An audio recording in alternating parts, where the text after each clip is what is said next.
6:54 a.m. Abu Musa Island, the Persian Gulf. The sun has been up for 41 minutes and it is already ferocious.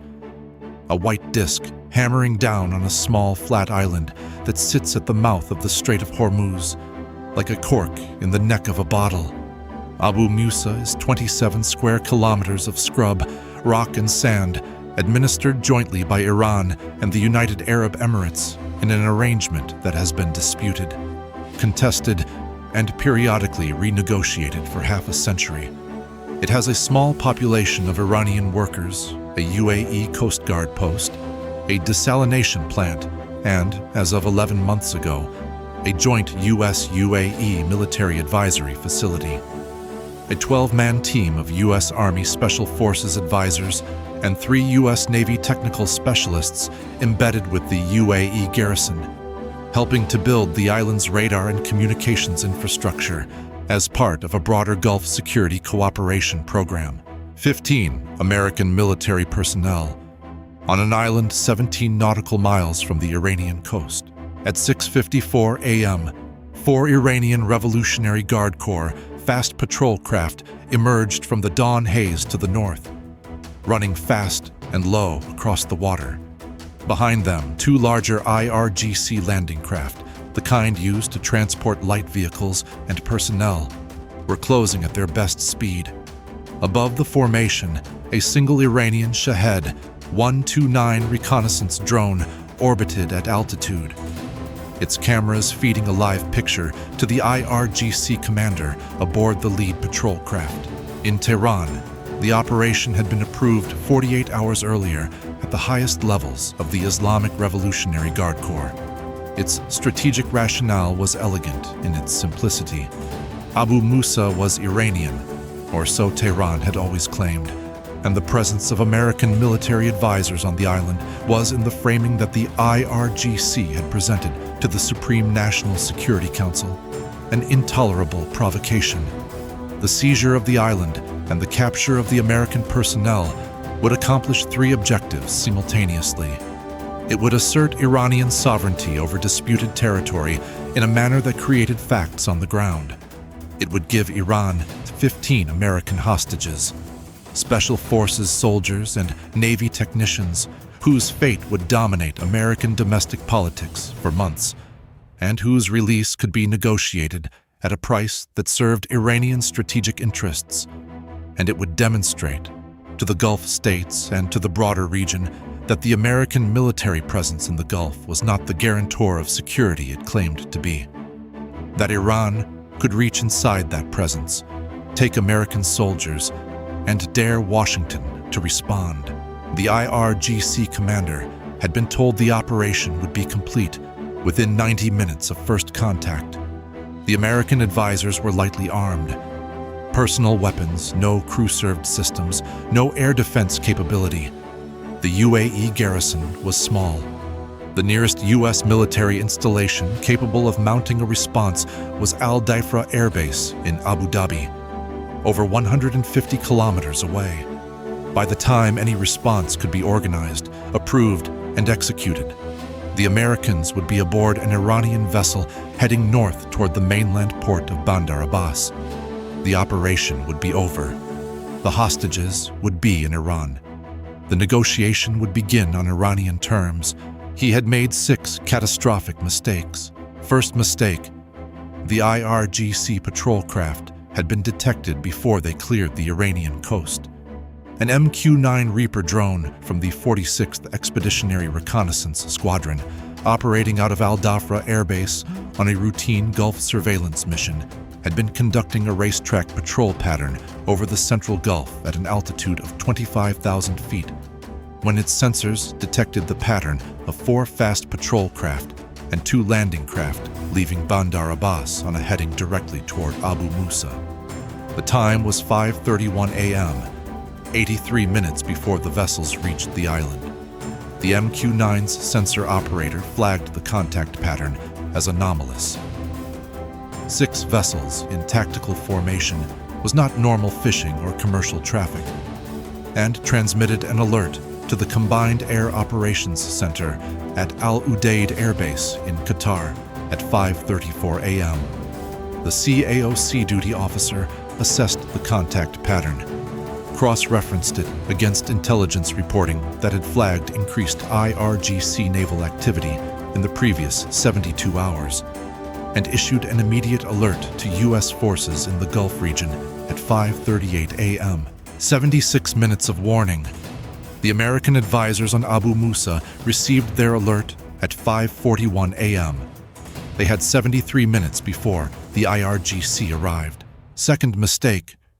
The American advisors were special forces. The 12 U.S. Army personnel on Abu Musa were not administrative staff or technical specialists in the conventional sense. They were Operational Detachment Alpha, a 12-man A-team from the 5th Special Forces Group, one of the most experienced and capable small unit combat forces on Earth. Each man was a master of his specialty: weapons, communications, medical, engineering, intelligence, and all 12 were combat veterans with multiple deployments. When the alert arrived at 5:41 a.m., their team sergeant made 3 decisions in 60 seconds. He notified the UAE garrison commander. He ordered defensive positions established at the island's choke points, and he got on the satellite radio and told the Special Operations Command liaison at Al Udeid exactly what was coming and exactly what he needed. What he needed was already being organized before he finished asking. Third mistake. The nearest U.S. Navy vessels were not where the IRGC believed them to be. Iranian intelligence had assessed USS Paul Hamilton, an Arleigh Burke-class destroyer assigned to the 5th Fleet, as operating in the northern Arabian Gulf, over 200 kilometers from Abu Musa. The assessment was wrong. USS Paul Hamilton had been conducting an unannounced patrol in the Central Gulf, operating under partial emissions control, and was 61 nautical miles southwest of Abu Musa when the alert arrived at 5th Fleet at 5:39 a.m. At 30 knots, 61 miles was approximately 2 hours of sailing, too slow to arrive before the IRGC. But her 2 MH-60R Seahawk helicopters, already crewed and ready on 15-minute alert status, could cover 61 miles in 22 minutes. They were airborne by 5:56 a.m. Fourth mistake. The 24th Special Operations Wing at Al Dhafra had assets on alert. The Air Force's premier Special Operations Aviation Unit, operating CV-22B Osprey tiltrotors and HC-130J combat. King 2 aircraft from Al Dhafra had been placed on elevated alert status at 5:40 a.m. in response to the CAOC's initial contact report. 2 CV-22Bs, each capable of carrying up to 24 special operations personnel at speeds of over 500 kilometers per hour, were airborne by 6:02 a.m., carrying a 48-man combat search and rescue and special operations reinforcement package, additional 5th SFG personnel, and a pararescue team, who had been assigned to the Abu Musa Advisory Mission's Emergency Reinforcement Plan. The CV-22B's maximum cruise speed puts Abu Musa approximately 18 minutes from Al Dhafra.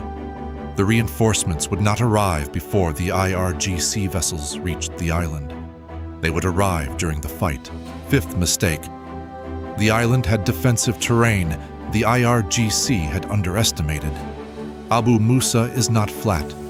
Its center is a rocky ridge that rises to 88 meters, modest in absolute terms, but commanding in a flat Gulf environment where every meter of elevation translates to unobstructed fields of fire across open water and across the island's coastal approaches. The UAE garrison's defensive positions, which the A-Team had spent 11 months helping to improve, were built into that terrain. When the 12 Special Forces soldiers established their defensive positions at 5:55 a.m., 29 minutes before the IRGC arrived, they occupied fighting positions that commanded every viable landing beach on the island's northern and northwestern coastline. From elevated, prepared, covered positions, with interlocking fields of fire. Sixth mistake. They had no plan for what came from the air. The IRGC's operational plan for the seizure of Abu Musa had been designed against a ground defense problem. It accounted for the UAE garrison and the American advisors as ground combatants to be suppressed or overwhelmed. It did not account for two armed MH-60R Seahawk helicopters arriving over the island 22 minutes after the IRGC vessels reached the beach. It did not account for four F-16 CJs that the CAOC had scrambled from Al Dhafra at 6:11 a.m. to provide close air support over the island. It did not account for two CV-22Bs with 48 additional special operators inbound. The IRGC commander had designed a ground assault against a lightly defended position. He was about to execute it under a sky that would shortly be owned by the United States Air Force. What happened in the next 41 minutes was not a defeat of the IRGC assault. It was the destruction of it. The IRGC patrol craft reached Abu Musa's northern coast at 6:54 a.m. Their gun crews opened fire on the UAE Coast Guard post with 23mm cannon, suppressing the position and covering the approach of the landing craft. The landing craft touched the beach at 7:01 a.m. and began disgorging IRGC naval infantry. 43 personnel, armed with assault rifles, RPGs, and 2 PKM machine guns mounted on light vehicles that had been carried in the landing craft. They formed assault elements and began moving inland toward the defensive ridge, where the American and UAE personnel had established their positions. The first IRGC assault element was 200 meters from the beach when it made contact with the A-Team's forward listening post. The two Special Forces soldiers in that position were not there to hold ground. They were there to confirm the attack, report the IRGC's composition and movement, and fall back to the main defensive line. They did all three in under 90 seconds, placing accurate fire on the lead IRGC element that halted its advance momentarily and caused 2 casualties before they withdrew. At 7:08 a.m., 7 minutes after the IRGC began their assault, the 2 MH-60R Seahawks from USS Paul Hamilton arrived over the northern coast of Abu Musa.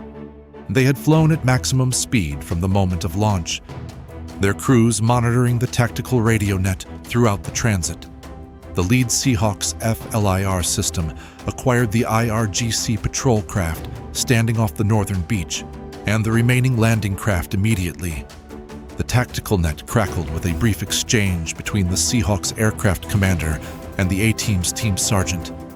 30 seconds of targeting coordination, and then the Seahawk broke into its attack run. The MH-60R carries AGM-114 Hellfire missiles and 7.62mm door guns. Against the IRGC patrol craft holding station off the beach, the Hellfire engagement was executed at a range that made evasion impossible. The lead Seahawk fired 2 Hellfires in a ripple sequence at the first patrol craft. Both missiles impacted. The vessel erupted in a fireball that was visible from the defensive positions on the ridge. The second Seahawk engaged the adjacent patrol craft with a single Hellfire. The third and fourth patrol craft attempted to flee north. Both were engaged at extended range by the second Seahawk's remaining Hellfires. One was destroyed. One was damaged and stopped in the water. The 2 landing craft, now empty of their IRGC infantry, who were ashore and committed to the assault, were destroyed by Hellfire at the waterline. Their IRGC crews were killed. 4 patrol craft destroyed or disabled. 2 landing craft destroyed. All IRGC naval assets at the island eliminated. 43 IRGC naval infantry ashore, their transportation gone, their naval support gone, with no extraction route, and the full weight of an incoming air response arriving above them. The F-16 CJs reached the island at 7:14 a.m., 13 minutes after the IRGC assault began. They established a combat air patrol overhead and immediately began coordinating with the A-Team's Joint Terminal Attack Controller. the Special Forces soldier whose specific job is to direct close air support with millimeter precision. The IRGC infantry, who were advancing on the American and UAE defensive positions on the ridge, found themselves under 20-millimeter cannon fire from F-16CJ passes that were directed with the precision of men who had rehearsed this exact type of engagement for years.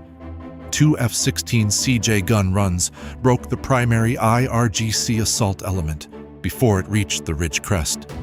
14 IRGC personnel were killed in those 2 passes. The remaining assault elements took cover in the scrub terrain below the ridge and attempted to suppress the defensive positions with RPG fire and machine guns. The CV-22Bs arrived at 7:19 a.m., 18 minutes after the IRGC hit the beach. They did not land on the ridge. They executed a combat assault insertion onto the island's eastern plateau, out of direct fire from the IRGC's suppression positions, landing 48 additional operators who immediately moved to envelop the IRGC force from its eastern flank. The IRGC naval infantry, 43 men who had come ashore expecting to face a small garrison with no support, now found themselves between the original A-team defensive position to their west and an enveloping force of 48 Special Operations soldiers moving from their east, with F-16CJs overhead and MH-60R Seahawks blocking their northern extraction route. The IRGC force had 3 options: fight from cover on open, rocky terrain against a force that outnumbered them, had air support, and held the high ground on 2 sides, attempt to reach the water with no vessels to board, or surrender. At 7:32 a.m., the IRGC force commander transmitted a surrender request on the tactical radio frequency that the A-team had been broadcasting on since the engagement began. He had 11 operational personnel remaining. 22 of his 43 men had been killed, 14 by the F-16CJ gun runs, 4 by the Seahawk attacks on personnel near the beach, 4 by A-team direct fire during the initial assault phase. 10 were wounded and unable to continue fighting. He had no extraction. He had no naval support. He was surrounded on a small island with no cover from air attack and no path to any outcome except further casualties. All 11 surviving IRGC personnel surrendered to U.S. Special Forces at 7:35 a.m. They were searched, secured, and held in the UAE garrison's detention facility under U.S. military guard. All 15 American military personnel on Abu Musa, 12 A-team soldiers and 3 Navy technicians were present and accounted for at 7:36 a.m. Not one had been killed. 2 had minor wounds from RPG fragmentation during the assault phase. Both were treated by the team medic, and both returned to duty. The island was secure. The IRGC had landed and had failed to advance past the beach approaches. The flag above the UAE Coast Guard post, damaged by the opening cannon fire, but still standing, was still flying. Now the United States answered for the attack itself. At 7:44 a.m., 50 minutes after the first IRGC cannon fire, USS Paul Hamilton received her strike order from 5th Fleet. She had closed to within 38 miles of Abu Musa at flank speed while her helicopters were conducting the engagement overhead. Her Tomahawk salvo began at 7:46 a.m. 24 missiles targeted the IRGC naval base at Bandar Abbas, specifically the fast patrol craft pens from which the 4 vessels that had assaulted Abu Musa had sortied that morning, the Marine infantry barracks that housed the assault force's parent unit, the weapons and ammunition storage facility, and the command building of the IRGC 2nd Naval District, whose commander had authorized the operation. Simultaneously, the CAOC at Al Udeid tasked a package of 8F/A-18E Super Hornets from USS Abraham Lincoln, which had been operating in the Gulf of Oman and had been placed on strike alert at 5:40 a.m. when the initial contact report arrived, to execute strikes against the IRGC ground forces infrastructure on the Greater Tunub and Lesser Tunb Islands, the Iranian-controlled islands adjacent to Abu Musa, from which the assault forces' planning and final preparation had been conducted. 4 2,000-pound JDAMs per island. The islands were struck at 8:01 a.m. The IRGC facilities on both Tunb Islands, the garrison buildings, the communications equipment, the radar installation on Greater Tunb that had provided surveillance support for the assault, were destroyed. 2 B-1B Lancers that the CAOC had been holding on alert over the Central Gulf received their strike tasking at 7:51 a.m. Their targets were the Bandar Abbas Naval Helicopter Facility, from which 2 IRGC MiL-17 transport helicopters had been pre-positioned to provide reinforcement to the assault force if it succeeded in seizing the island, and the IRGC Marine Corps training complex at Bandar Abbas, where the assault force had completed its final rehearsal 6 days earlier. Both facilities were struck with JDAM packages at 8:09 a.m. USS Florida, the Ohio-class cruise missile submarine in the Gulf of Oman, contributed 32 Tomahawks targeting the IRGC Aerospace Force radar installation on Keshem Island and the IRGC Quds Force logistics facility that served as the supply hub for Gulf Island operations. The full accounting, compiled by 5th Fleet and CENTCOM by noon the same day. 43 IRGC Naval Infantry landed on Abu Musa, 22 killed in action, 10 wounded and captured, 11 captured and unwounded, 0 escaped. All 4 IRGC fast patrol craft destroyed, both landing craft destroyed. IRGC shot 1. 2-9 surveillance drone shot down by F-16CJ at 7:22 a.m. 15 American military personnel on Abu Musa at time of assault. 15 recovered, unharmed, except 2 minor wounds. 0 U.S. personnel killed. 0 U.S. aircraft lost. In retaliation, IRGC 2nd Naval District fast patrol craft pens at Bandar Abbas destroyed. Marine Infantry Barracks at Bandar Abbas destroyed. IRGC 2nd Naval District Command Building destroyed. Weapons and ammunition storage at Bandar Abbas destroyed in secondary explosion. IRGC facilities on Greater Tunb Island destroyed. IRGC facilities on Lesser Tunb Island destroyed. Greater Tunb radar installation destroyed. Bandar Abbas Naval Helicopter Facility destroyed. IRGC Marine Corps Training Complex at Bandar Abbas destroyed.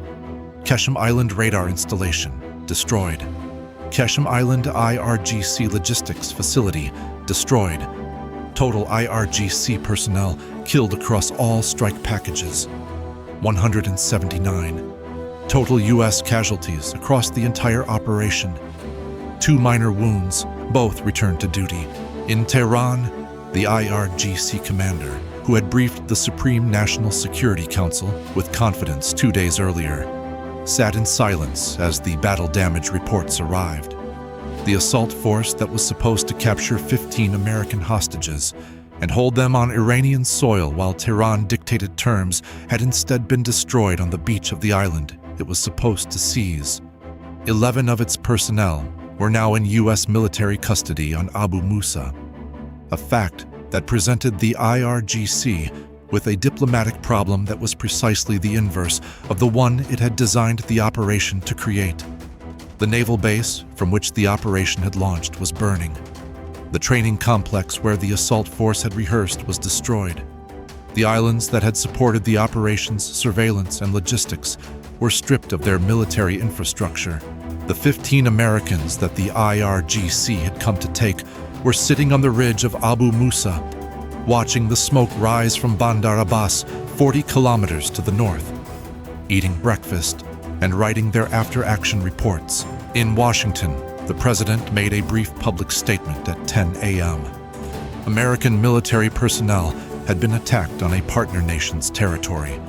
Every American had been recovered safely. The forces responsible had been destroyed.